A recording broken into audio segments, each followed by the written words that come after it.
I would do, and Smallville, the TV series, they started to do a really good version of this. But what I would do for like a DC phase 1, okay, I would start that out where, you know, you're not getting like a big Justice League movie at the end or whatever, but the first several movies is like you've got a couple Batman movies that really establish, you know, like the first one is just like him coming into his own. He like, you know, spends some time tracking down this killer, whatever, and then you have that movie's version of the Green Goblin, which could be, you know, like pairing it with, you know, Spider-Man, because you don't want to do the whole plot necessarily on that one, but that's how he gets started, and then because of that, he realizes that person's connected to Joker or whoever. You do like use Black Mask for an example. A Batman villain that has no powers, but is a little bit more like, so like the mask kind of burns to his face in some continuity.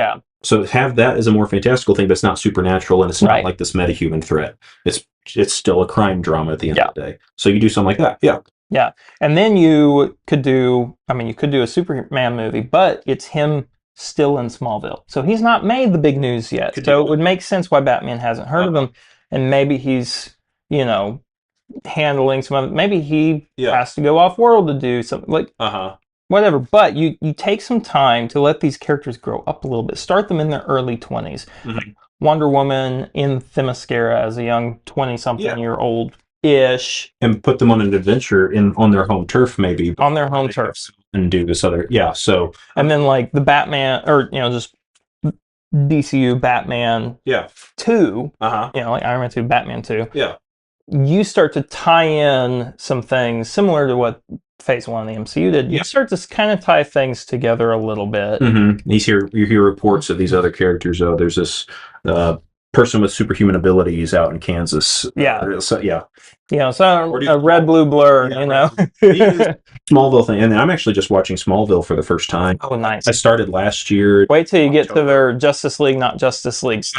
Okay. I'm actually in season 9 right now. So okay, so you're about done. I got that, and then one more season. So Clark's already he's proto Superman. He's not Superman, but he's trying to be Superman without, like, he's got the black suit and like a trench coat and a Superman t-shirt on.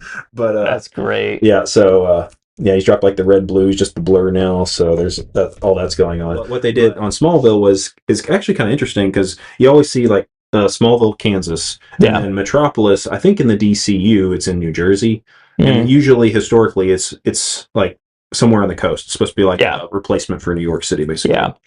But in Smallville, they made it in the same state. And it actually makes sense. It makes, I think, honestly, more sense. It's like, why haven't more people done this? Because why would Clark suddenly decide, I'm going to travel across the country, go to a place I'm not even familiar with at all, and like Metropolis, he's had so much experience with in Smallville, and then so it just makes complete sense to then go over there. Like, that's where the Daily Planet is. That's where the Luthors are. Like, why would the Luthors be in Smallville of all places? I mean, and then so Smallville did a little bit of a retcon as you get into it, of like, oh no, like Lionel actually knew that you were coming. Like, he already kind of knew about Clark's alien heritage.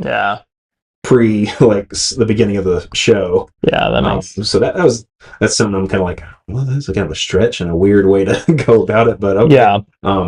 But that aside, that actually kind of makes more sense for those cities to be.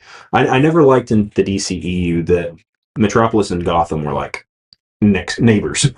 So it's never made any. That happens in Gotham. Why isn't Superman just swooping in and doing like anything about the Joker or whatever?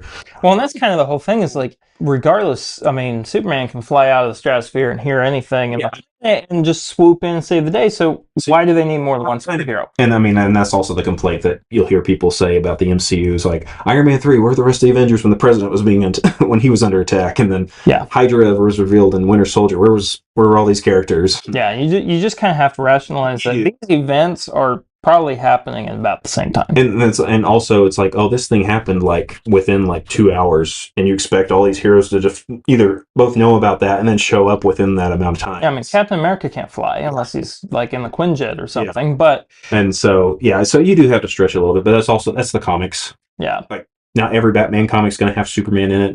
But that was a weird tangent I went on. But no, you're fine.